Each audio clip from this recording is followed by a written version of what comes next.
Ал егер сіз мен айтқан қадамдардың барлығын жасаған болсаңыз, менімен бірге қайталап, онда Reaper'ге көз жүгіртейік мәзірлеріне.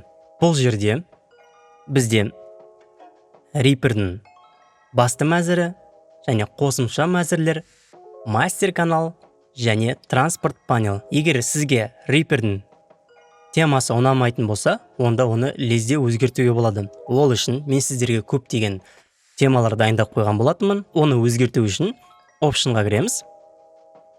Option ішіне кіріп, бұл жерде қалаған темаңызды ауыстыруға болады. Яғни Option, Themes. Мысалға қалаған бір теманы таңдайық. Concerto 1.0. Кімге осындай тема ұнайды, осыны қойып алсаңыздар болады. Яғни орнатып, келесі Reaper'ді ашқан кезде де осы тема сізде тұратын болады. Мен бұрын Pro Tools'пен жұмыс істегенмін. Маған Pro Tools'ың темасы ұнайтын. Pro Tools, мінекей, темасы ашылды.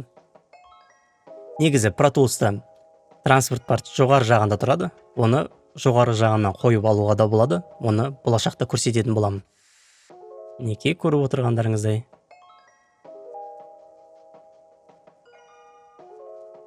Немесе басқа Hydra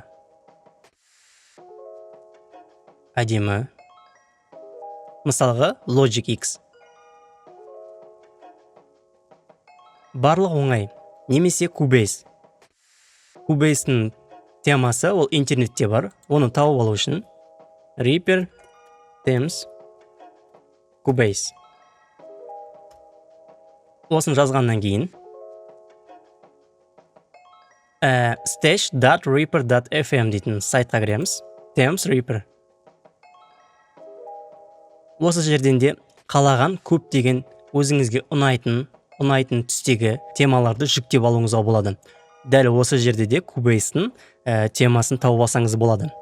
Ал енді біз тоқталмайық, келесіге өтейік. Мен өзім темамды қайтадан орнына алып келейін.